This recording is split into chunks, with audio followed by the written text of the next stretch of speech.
안녕하세요. 한국공론포럼 박태순입니다. 6강에 이어서 7강에서도 권력 없는 시민운동에 관한 말씀을 이어서 하겠습니다.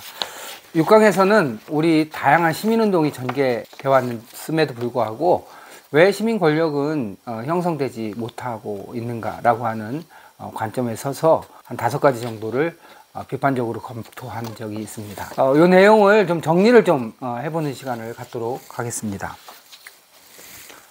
권력 없는 시민운동의 뿌리 원인은 무엇일까요? 저는 한 4가지 정도로 정리를 해봤습니다. 첫 번째는 국가주의적인 관점과 태도, 그 다음에 두 번째는 자율성 없는 거버넌스, 세 번째는 자율과 자치에 대한 낭만적 사고, 그 다음에 주권적 사고의 부재, 이렇게 4가지를 권력 없는 시민운동의 뿌리로 보았습니다. 첫 번째, 국가주의적 관점과 태도에 대해서는 5강인가 6강인가에 말씀을 드린 적이 있었죠. 이게 국가가 모든 것을 할 것이라고 하는 관점.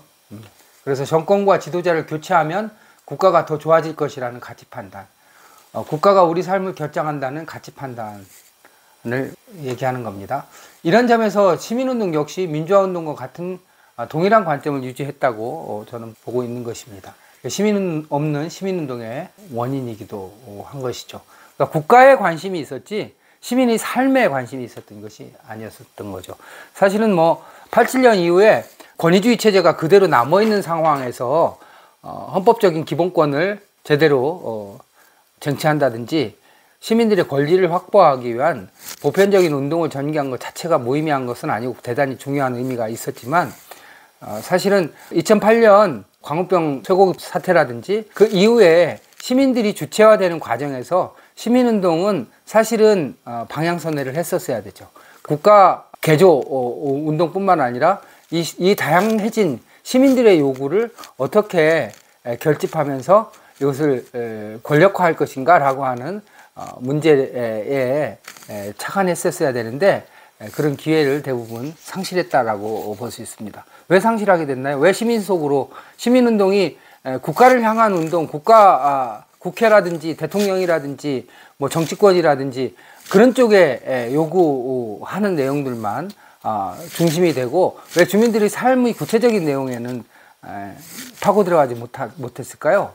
저는 그런 것이 바로 국가주의적인 관점이 계속 유지됐기 때문에 그렇다 이렇게 말씀을 드리는 겁니다.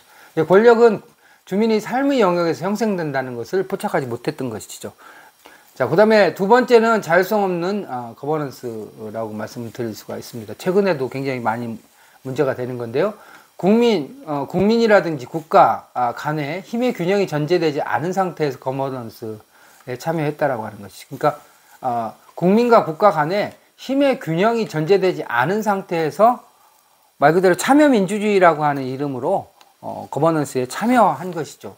조금 더 좀 냉정하게 얘기하면 국가가 만들어 놓은 것에 어떻게 보면 들러리를 선 경우가 굉장히 많았다고 말씀을 드릴 수가 있습니다. 결국 행정 말단으로 포섭돼서 의존성이 심화되는 결과를 초래했다 이렇게 말씀을 드릴 수가 있습니다. 이렇게 말씀을 드리면 많은 분들이 저렇게까지 심하게 얘기할 수 있나 라고 말씀을 하실 수가 있지만 사실은 어느 정도 자율성이 초기에는 있었지만 점점 이것이 구조화되면서 제도화되면서 시민운동이 행정의 터미널로서의 역할을 성실하게 하는 모습이 오히려 훨씬 더 일반적입니다. 연말에 여러분 시민단체에 가면 다들 뭐하고 계신지 알아요? 놀랍게도 정부 그 해에 정부로부터 수주를 받아가지고 용역했던 것을 정산하는 일에 빠져 있습니다. 그러면서 정부가 요청하는 형식과 내용으로 그 내용을 구성하느라고 시간을 다 보내고 있어요. 그 시간은 사실은 시민운동의 차원에서 보면 시민을 만나서 시민과 무엇인가 운동을 형성하고 있어야 될 시간들이죠. 그런데 대부분의 시간은 정부의 일, 행정부의 일을 거드는 일을 실제로 하고 있는 것이죠. 좀 비판적으로 볼 필요가 있습니다. 결국 주민의 자율성 확보를 하는 데는 실패했다라고 저는 판단합니다. 결국 행정이 시민의 요구를 포섭하면서 행정 권력의 확대로 귀결되었다 이렇게 볼 수 있습니다. 저런 상황이다 보니까 어떤 현상이 발생하나요? 진보 정권, 그러니까 시민운동에 대해서 잘 이해하고 있는 세력이 권력을 장악했을 때는 시민 단체라든지 시민운동이 굉장히 활성화되다가 그 다음에 정권이 바뀌거나 보수 정권으로 바뀌게 되면은 오히려 시민운동이 위축되는 결과를 초래하게 되잖아요. 사실은 시민 권력이 제대로 형성되어 있다면 오히려 보수 정권이거나 반시민적인 권력이 형성된다면 훨씬 더 시민운동이 활성화돼야 되는 게 정상적인 일 아니겠습니까? 이런 현상이 벌어지는 이유가 자율성이 없기 때문에 발생한 일이다 이렇게 되어집니다. 그 다음에 이제 자율과 자치에 대한 낭만적인 사고가 있을 수 있죠. 행정의 전일적인 지배가 이루어지는 나라죠. 우리나라는 주민의 자율성을 허락하지 않습니다. 한 마을에서 마을 혈관 하나 놓는 것도 주민이 자율적으로 결정을 못 합니다. 뭐 시나 이런 데서 도시 뭐 계획 심의위원회 뭐 이런 걸 통해 가지고 전문가라고 하는 사람들이 결정을 하거나 하지 마을 주민들이 논의를 통해 가지고 결정을 하지 못합니다. 어떤 면에서 보면 향촌에 자율성이 있었던 조선시대만도 못한 상황이라고 볼 수가 있죠. 그럼에도 불구하고 이제 자율과 자치에 대해서 대단히 낭만적인 사고를 하면서 좋은 권력이 들었으면 자율성이 확보될 것처럼 이렇게 요구하기도 합니다.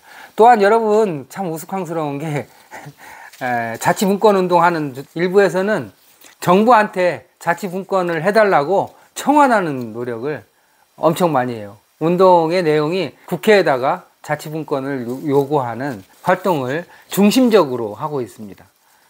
그 필요 없다는 얘기가 아니라 삶의 영역에서 형성해 나가면서 그 힘을 바탕으로 해서 국가 권력을 압박해야지 되는 상황임에도 불구하고 국회나 국가에 자율권을 달라고 요청하는 형국에 이르렀다 이렇게 말씀을 드릴 수가 있습니다. 결국은 국가 권력에 대한 인식과 전략적 대응을 하지 못한 것이 문제라고 볼 수가 있고요.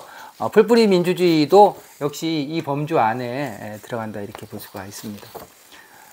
결국은 이제 주권적 사고가 부족했다라고 볼 수가 있죠. 여기서 주권이라고 하는 것은 이제 공동체, 특히 이제 국가에 있어서 최종적인 의사결정 권한을 이제 주권이라고 일반적으로 얘기하잖아요.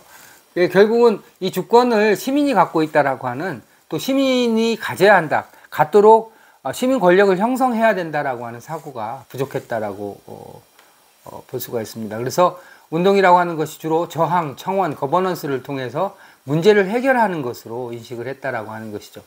좀 극단적으로 얘기하면 정치적 권리로서의 시민 주권을 생각한 것이 아니라 주로 행정적으로 협력하는 정도를, 또는 요구하고 저항하는 정도를 주권으로 인식하는데 머물렀다라고 볼 수가 있죠.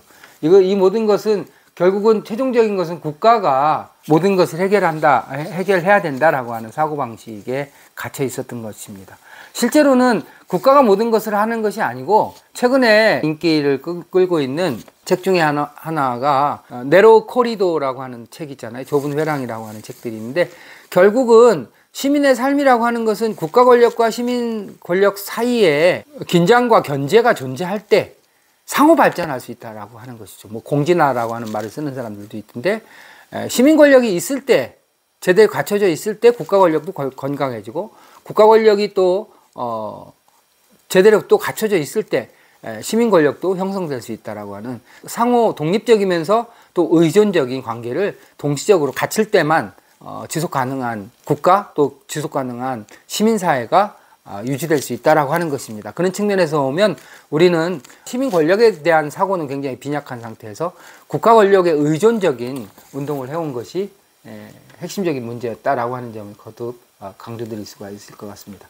국가가 유일한 권력기관이라는 인식의 한계, 국민 주권에 대한 관념적이고 추상적인 이해. 그래서 결과적으로는 문제의 핵심은 국가 권력은 과대하고 시장 권력은 뭐 더 말할 것도 없고 시민 권력은 굉장히 미약한 상태에서 벌어진 일이다, 이렇게 말씀을 드릴 수가 있습니다. 이렇게 해서 현대까지 우리의 시민운동이 권력의 관점에서 어떤 의미와 한계를 갖고 있는지를 검토해 봤고요. 다음 시간부터는 권력은 무엇이고 권력 형성과 공론장과는 또 어떤 관계가 있는지를 본격적으로 공부해 보는 시간을 갖도록 하겠습니다. 네, 수고하셨습니다. 구독과 좋아요 부탁드립니다. 감사합니다.